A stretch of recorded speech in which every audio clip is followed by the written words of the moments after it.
नमस्ते। कैसे हैं आप और कैसा है आपका ऑटिस्टिक बच्चा? Hope you people are doing very very fine. Welcome to healthy autism.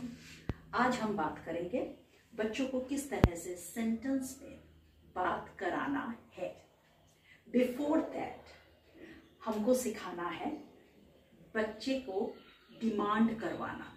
अगर बच्चा अपनी पसंदीदा चीज डिमांड नहीं कर रहा है तो वो उसके स्पीच प्रोसेस में हैम्पर करेगा। कैसे सिखाएंगे हम? सबसे पहले हमको डिटेक्ट करना है 2 से 3 बच्चे का फेवरेट चीज जो कि मोटिवेटिंग फैक्टर के हिसाब से काम करेगा। सपोज एक खाने का चीज हो गया, चिप्स, बॉल एंड कार। ये 3 चीज हमने डिटेक्ट कर लिया। सेकेंड स्टेप क्या है? उन चीजों को बच्चों की नजर के सामने रखना है लेकिन उनके हाथों से दूर रखना है, तो वो किसी भी तरह से वो मांगने की कोशिश करेगा। इधर वो आपको खींच कर ले जाएगा और आंख से दिखाएगा और नहीं तो फिंगर से दिखाएगा। जैसे ही वो दिखाता है आपको वो चीज उसके हाथ में देना है और बोल कर देना है चिप्स चिप्स चिप्स चिप्स, या फिर कार कार कार कार, या फिर बॉल बॉल बॉल बॉल। उसके दिमाग में ये रजिस्टर होता रहेगा कि मुझे अगर कुछ चाहिए तो मुझे मांगना है, मांगने से मुझको मिल रहा है। यहां से आपका स्पीच का प्रोसेस शुरू होता है। एक तो डिमांड करवाना बहुत जरूरी है स्पीच के लिए, और डिमांड करवाना जरूरी है उसके फ्रस्ट्रेशन के साथ जूझने के लिए। मैं बहुत सुनती हूँ कि बच्चा अचानक से चीखता है, चिल्लाता है। क्यों? क्योंकि उसको कुछ चाहिए लेकिन वो डिमांड नहीं कर पा रहा है। आपको भी समझ में नहीं आ रहा है कि उसको क्या चाहिए और वो बेमतलब का चीखता चिल्लाता है। सो डिमांड करवाना बहुत जरूरी है।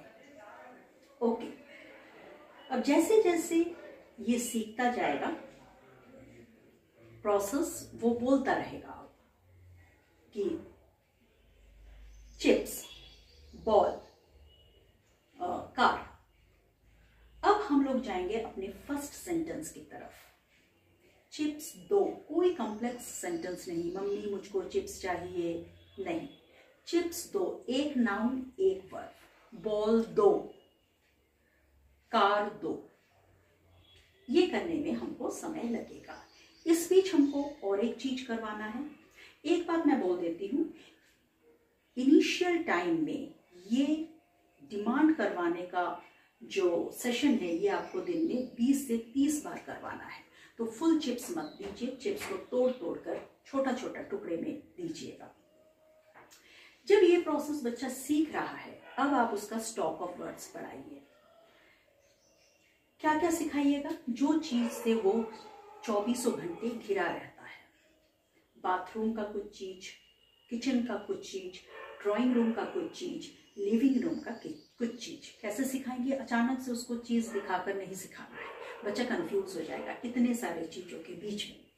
फर्स्ट आपको एक पिक्चर डिक्शनरी बुक खरीदना है, वहां से आपको काट काट कर कार्ड में चिपकाना है और कार्ड बनाना है। पहले आप 3-4 तरह का कार्ड बना लीजिए। बाथरूम का एक सेट, किचन का एक सेट, ड्राइंग रूम का एक सेट एंड लिविंग रूम का एक सेट। अब हम काम करेंगे सपोज फर्स्ट बाथरूम के सेट में। पहले आप कार्ड से उसको दिखाइएगा, ये बाल्टी है, ये मग है। बच्चा जब दो एक साथ बोलना शुरू कर देगा, ये बाल्टी है, ये मग है, तब बच्चे को आप बाथरूम में लेकर जाइए, उसको रिलेट कराइए, ये बाल्टी है, ये मग है। अब आप पूछिए बाथरूम में क्या क्या है, आप बोलिए आंसर, बाल्टी है, मग है, वो आपको रिपीट करेगा। 2 हो गया, 3 चीज, बाल्टी, मग, टॉवल। 3 हो गया तो 4, बाल्टी, मग, टॉवल, टैप। इस तरह से बाथरूम का सेट हो गया तो किचन का सेट, ड्राइंग रूम का सेट, लिविंग रूम का सेट। धीरे धीरे धीरे उसका स्टॉक ऑफ वर्ड भी बढ़ रहा है और उसका सेंटेंस भी 3, 4, 5 हो रहा है।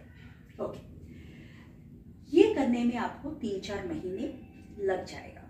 इस बीच जब वो अच्छी तरह से घर की चीजों को समझने लगा है, अब आपको बाहर की चीज समझाना है। तो बहुत क्लियरली आपको सिचुएशन अपने दिमाग में ले लेना है कि फर्स्ट मैं कौन सा सिचुएशन को लेकर काम करूंगी। फर्स्ट सपोज क्योंकि उसको फल कुछ आ गया है, कुछ सब्जियां समझ में आ गया है, कुछ फूड आइटम्स उसको समझ में आ गया है कार्ड्स देख देख कर। अब आप पिक्चर्स खरीदिएगा, मिलता है सिचुएशन वाइज, पार्क का, मेले का, रास्ते का, बाजार का। तो आप पहले एक ले लीजिए सिचुएशन, सपोज बाजार का। पहले आप कार्ड से जब वो सीख गया है बच्चा, तब आप पिक्चर में दिखाइए। पिक्चर में जब हो गया तब आप उसको बच्चे को लेकर बाजार जाइए और रिलेट कराइए। देखो ये कॉलीफ्लावर है, ये टमाटर है, ये बैंगन है, देखो ये सेब है, संतरा है, अंगूर है।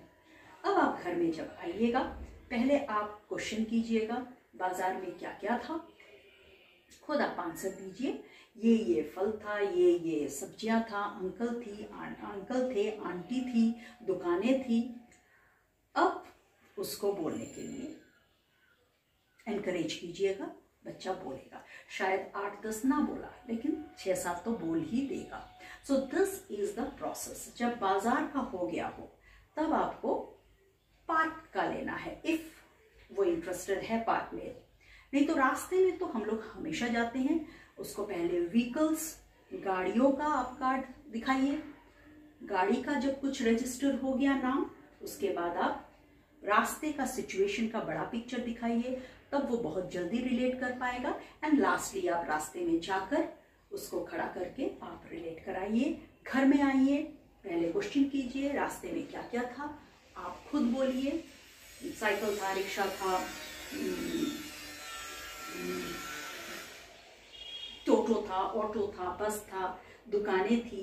इस तरह से वो भी बोलना शुरू कर देगा। जब ये स्टेप आपका हो गया है, 6-7 महीना लग सकता है, 7 सेंटेंस तक जाते जाते बच्चे के लेवल के अनुसार, अगर बच्चा का लेवल ठीक है तो वो शायद 3-4 महीने में 7 सेंटेंस में चला जाए। इस तरह से it depends upon your guidance and उसका लेवल के हिसाब से रहेगा। जब 7-8 सेंटेंस हो रहा है, अब हम लोग उसके रूटीन पर जाएंगे, क्योंकि ये बच्चे अपने रूटीन के बहुत ज़्यादा पक्के होते हैं। तो हम लोग काम करेंगे अब किस पर, सुबह से आंख खुलने के बाद से और सोने तक उसका रूटीन क्या क्या होता है उसको अच्छी तरह से सिखाना है। एक तो ये लोग रूटीन के पक्के होते हैं, ये लोग जानते हैं किस काम के बाद वो क्या क्या करते हैं। हालांकि morning, afternoon, evening and night ये सेगमेंट उनको समझने में, डिफ्रेंशिएट करने में देर लगता है, लेकिन रूटीन उनको अपना बहुत अच्छी तरह से याद रहता है। अब आप थोड़ा उसको रीइंफोर्स कीजिए, उसी के भाषा में बोलिए। मैं सुबह से क्या करता हूँ, रात तक उठता हूँ, ब्रश करता हूँ, टंग क्लीन करता हूँ, जो वो करता है। देखिएगा बच्चा आराम से कुछ दिनों में 12 से 15 सेंटेंस बोलना शुरू कर देगा। So this here the elementary sentence training खत्म होता है। इसके बाद it will be smoother and smoother and smoother. So practice करिए। कोई प्रॉब्लम हो तो आप कमेंट्स में मुझको लिखकर भेजिए। इस एपिसोड पे यहीं तक। सब्सक्राइब कीजिए, ज़्यादा से ज़्यादा शेयर कीजिए। नेक्स्ट एपिसोड में हम बात करेंगे मेमोरी स्पैन किस तरह से इनका बढ़ाया जाए। सो until my next video in the coming year, stay fit, stay happy. Till then, ta-da.